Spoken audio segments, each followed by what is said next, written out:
IUD atau AKDR atau spiral merupakan alat kontrasepsi yang dipasang di dalam rahim. Jadi IUD atau AKDR atau spiral ini berbeda ya dari jenis kontrasepsi atau KB yang lain. IUD ini berbentuk seperti huruf T, terbuat dari plastik polietena. Ada yang dililit tembaga dan ada yang tidak dililit tembaga. Ini sekilas saja saya perlihatkan kalau punya saya ini yang dililit tembaga.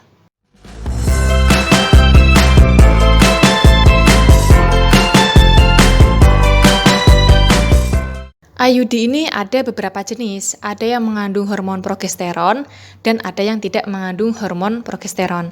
Kali ini yang akan saya bahas adalah jenis IUD yang tidak mengandung hormon.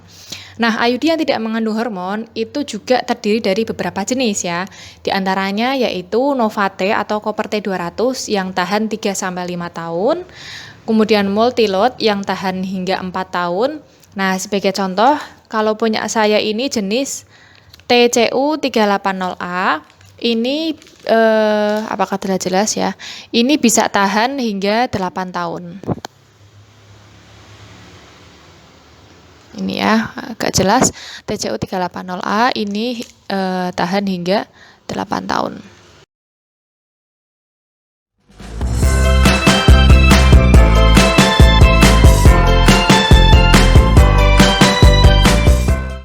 Ini merupakan rahim seorang wanita ya.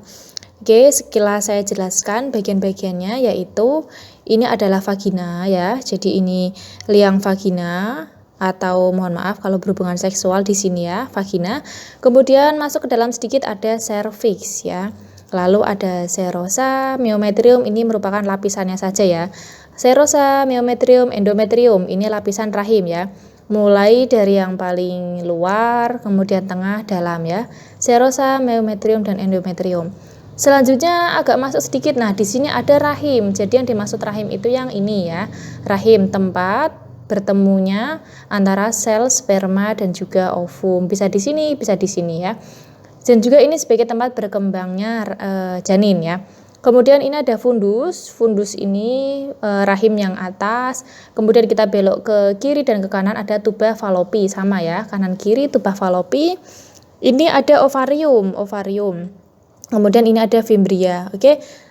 Secara singkat saya jelaskan bahwa saat berhubungan, kemudian sel sperma ini akan naik ke atas menuju ke rahim. Nah, selain itu, sel telur ini diproduksi oleh ovarium ya, dari sini.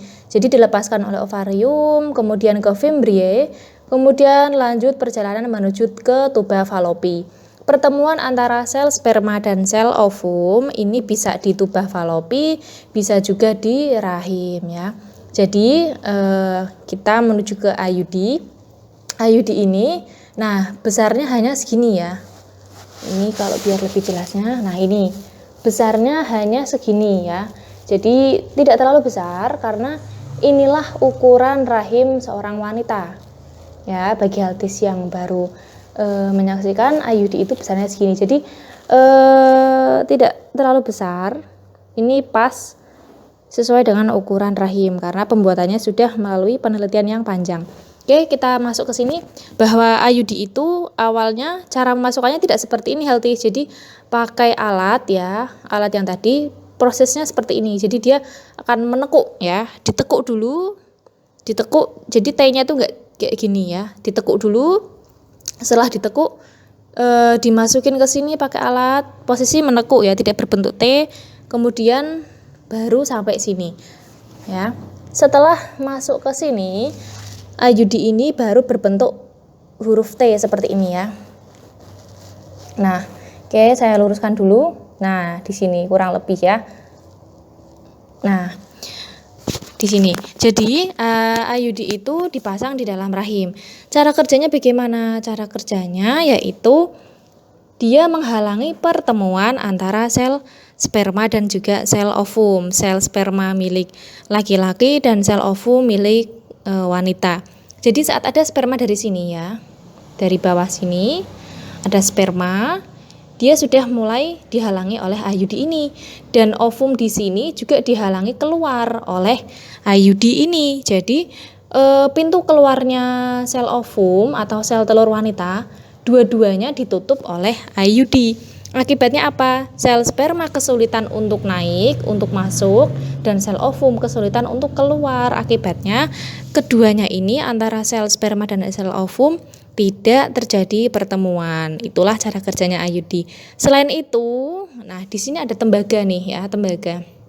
Tadi kan IUD ada yang mengandung tembaga dan ada yang tidak. Nah, kalau yang mengandung tembaga ini ada cara kerja tambahan, yaitu tembaga ini ternyata menyebabkan adanya reaksi inflamasi, tapi reaksi inflamasinya itu steril ya, jadi tidak berbahaya. Dia hanya menimbulkan toksik bagi sel sperma ya, tapi tidak berbahaya bagi rahim.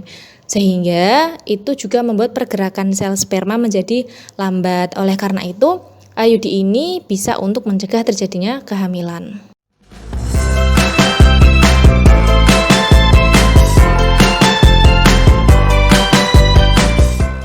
Yang pertama, saat menstruasi. Karena saat menstruasi, rahim dalam kondisi lembek dan juga terbuka, sehingga mudah dalam pemasangan IUD ke dalam rahim. Healthy jadi tidak merasakan ya IUD dipasang, atau kalaupun merasa itu tidak nyeri. Selain itu juga kalau pemasangannya saat mens, darah yang keluar akibat pemasangan IUD ini menjadi tidak terasa karena adanya darah menstruasi yang keluar. Selain itu juga jika pemasangannya saat menstruasi itu secara tidak langsung memastikan bahwa healthy dalam kondisi sedang tidak hamil saat pemasangan IUD. Lalu yang kedua, jika healthy sedang tidak menstruasi tetap boleh menggunakan IUD, namun dengan konsekuensi saat pemasangan lebih terasa ya, darah yang keluar juga akan terasa. Kemudian jika setelah keguguran ingin pasang IUD, maka pastikan tidak ada tanda-tanda infeksi ya. Antara lain mungkin demam, keluar nanah dari alat reproduksi ya. Jika tidak ada tanda-tanda infeksi itu, ibu setelah keguguran dalam waktu 7 hari boleh melakukan pemasangan IUD ya. 7 hari setelah mengalami keguguran ya, boleh menggunakan IUD. Kemudian setelah operasi sesar, nah ini boleh dipasang bersamaan dengan operasi sesar ya. Kemudian setelah melahirkan normal, IUD ini boleh dipasang segera ya, 10 menit sampai 48 jam pertama setelah melahirkan karena rahim masih membuka. Atau jika tidak bisa 10 menit sampai 48 jam, jika menunggu nanti maka boleh ditunda hingga 6 minggu setelah melahirkan ya. Tidak dianjurkan menggunakan IUD antara lebih dari 48 jam setelah melahirkan maupun sebelum 6 minggu setelah melahirkan karena dikhawatirkan akan terjadi eksplosi ya, atau IUD keluar dari rahim ya.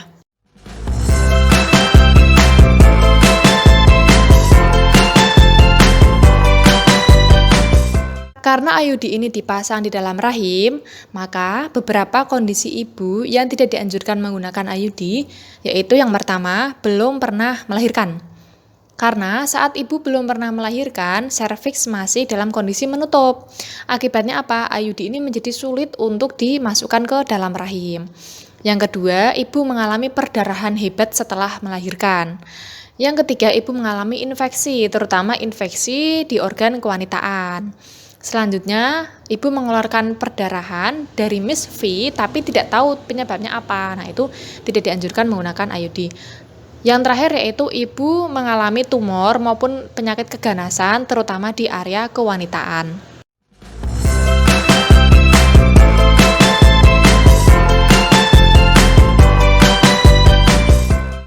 Beberapa keuntungan menggunakan IUD, yang pertama, efektivitasnya tinggi di angka 99%.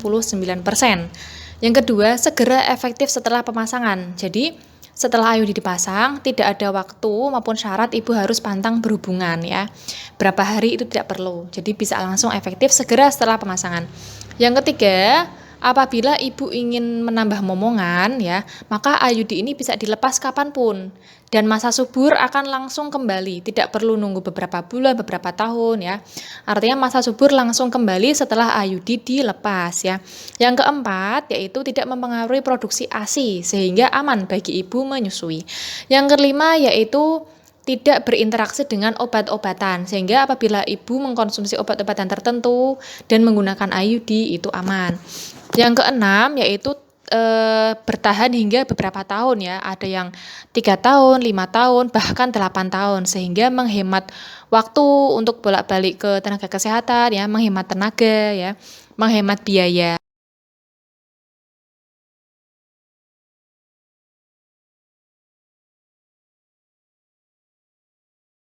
Beberapa kelemahan IUD, kita kembali ke gambar ini ya. Yang pertama, IUD tidak melindungi dari infeksi menular seksual atau IMS. Tidak seperti kondom yang bisa melindungi dari IMS, IUD ini tidak bisa melindungi penggunanya dari IMS. Yang kedua yaitu saat menstruasi kemungkinan darahnya menjadi lebih banyak yang keluar dan juga lebih terasa nyeri karena IUD ini kan dipasang di dalam rahim, sehingga saat menstruasi terjadi kontraksi rahim, akibatnya ada gesekan antara lapisan rahim dan IUD, maka darahnya yang keluar jadi lebih banyak dan terasa lebih nyeri. Yang ketiga yaitu jika pemasangannya tidak tepat, tidak sesuai dengan yang saya sebutkan tadi ya, terutama setelah melahirkan, itu kan sebaiknya dipasang 10 menit sampai 48 jam pertama setelah melahirkan atau tunggu hingga 6 minggu setelah melahirkan. Namun jika dipasang setelah 48 jam setelah melahirkan dan sebelum 6 minggu setelah melahirkan, maka bisa berdampak ekspulsi dan perforasi. Ekspulsi itu apa? Ekspulsi itu IUD-nya ini keluar sendiri dari rahim. Sedangkan perforasi itu apa? Perforasi itu IUD nembus melukai dinding rahim. Karena setelah melahirkan itu serviks atau rahim ini kan masih dalam kondisi lunak dan serviks juga masih dalam kondisi terbuka, sehingga kemungkinan besar terjadi ekspulsi dan perforasi. Yang keempat yaitu bisa terjadi keputihan yang tambah banyak karena IUD ini kan terbuat dari tembaga. Dia merupakan tempat perkembangan yang baik bagi bakteri normal ya, bakteri normal vagina, sehingga keputihannya bisa menjadi lebih banyak. Nah, karena IUD ini dipasang di dalam rahim, maka pemasangan dan pelepasannya pun harus dilakukan oleh tenaga kesehatan yang kompeten, sehingga Healthies tidak bisa melakukan pemasangan dan pelepasan sendiri. Nah, karena IUD ini ada benangnya ini, maka jadi jangan dibayangkan benangnya sepanjang ini, enggak ya Healthies. Ini karena alatnya masih baru ya. Jadi saat sudah dipasang nanti benangnya ini akan dipotong kurang lebih segini ya. Ini ke bawah dipotong ya. Kurang lebih segini. Nah, Healthies jika menggunakan IUD harus rutin melakukan pemeriksaan benangnya ini ya. Caranya yaitu memasukkan jari tengah ya. Memasukkan jari tengah ke vagina ya, kemudian diraba.